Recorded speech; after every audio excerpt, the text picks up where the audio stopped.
युधिष्ठिर जुए में अपना सर्वस्व हार गए थे। छलपूर्वक शकुनी ने उनका समस्त वैभव जीत लिया था। अपने भाइयों को, अपने को और रानी द्रौपदी को भी बारी बारी से युधिष्ठिर ने दांव पर रखा। जुआरी की दुराशा उसे बुरी तरह ठगती रहती है।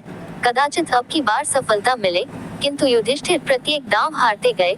जब वे द्रौपदी को भी हार गए, तब दुर्योधन ने अपने छोटे भाई दुःशासन के द्वारा द्रौपदी को उस भरी सभा में पकड़ मंगवाया। दुरात्मा दुःशासन पांचाली के केश पकड़कर घसीटता हुआ उन्हें सभा में ले आया। द्रौपदी रजस्वला थे और एक ही वस्त्र पहने थी। विपत्ति यही समाप्त नहीं हुई। दुर्योधन ने अपनी जान खोलकर दिखाते हुए कहा, दुःशासन, इस कौरवों की दासी को नंगा करके यहाँ बैठा दो। सभा भरी थी। वहाँ धृतराष्ट्र थे, पितामह थे, द्रोणाचार्य थे, सैकड़ों सभासद थे, वयोवृद्ध विद्वान थे, शूरवीर थे और सम्मानित पुरुष भी थे।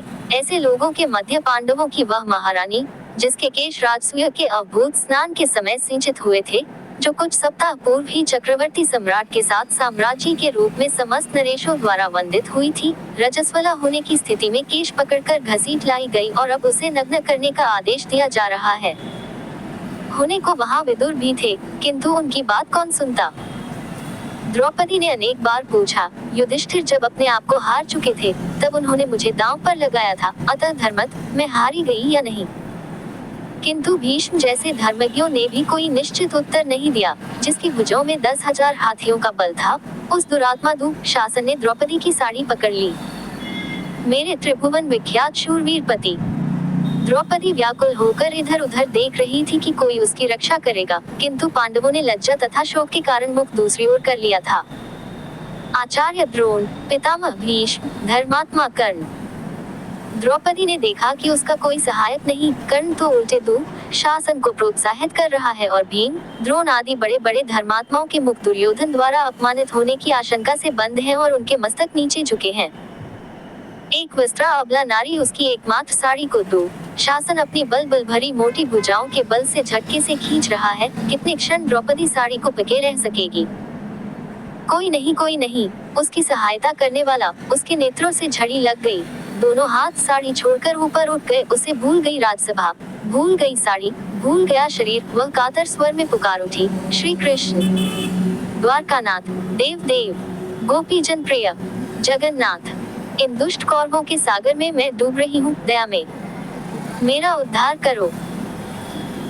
द्रौपदी पुकारने लगी, पुकारती रही उस आर्तिनाशन असहाय के सहायक करुणार्णव को। उसे पता नहीं था कि क्या हुआ या हो रहा है। सभा में कोलाहल होने लगा। लोग आश्चर्यचकित रह गए। दुःशासन पूरी शक्ति से द्रौपदी की साड़ी खींच रहा था।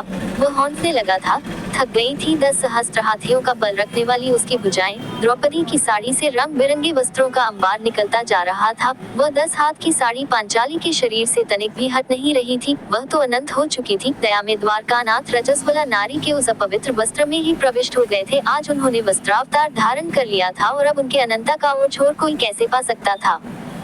विदुर, यह कोलाहल कैसा है? अंधे राजा धृतराष्ट्र ने घबरा कर पूछा। महात्मा विदुर ने बताया, दुःशासन द्रौपदी की साड़ी खींचते खींचते थक चुका है। वस्त्रों का ढेर लग गया है। आश्चर्यचकित सभासदों का ये कोलाहल है। साथ ही आपकी यज्ञशाल में श्रृंगाल घुस आए हैं और रो रहे हैं। दूसरे भी बहुत से अपशकुन हो रहे हैं। द्रौपदी सर्वेश्वर श्री कृष्ण को पुकारने में तन्मय हो रही है। उन सर्वसमर्थ ने अभी तो उनकी साड़ी बढ़ा दी है, किंतु यदि शीघ्र पांचाली को प्रसन्न नहीं करते तो श्री कृष्ण का महाचक्र कब प्रकट होकर एक क्षण में आपके पुत्रों को नष्ट कर देगा, यह कोई नहीं कह सकता। आपके सभासद तो भाई व्याकुल होकर कोलाहल करते हुए दुर्योधन की जो निंदा कर रहे हैं, उसे आप सुन ही रहे हैं। धृतराष्ट्र को भय लगा। उन्होंने दुर्योधन का फटकारा। दुःशासन ने द्रौपदी की साड़ी छोड़ दी और चुपचाप अपने आसन पर बैठ गया। वह समझे या न समझे, पांडव तथा भीष्म जैसे भगवत भक्तों को ये समझना नहीं था कि द्रौपदी की लज्जा रक्षा कैसे हुई।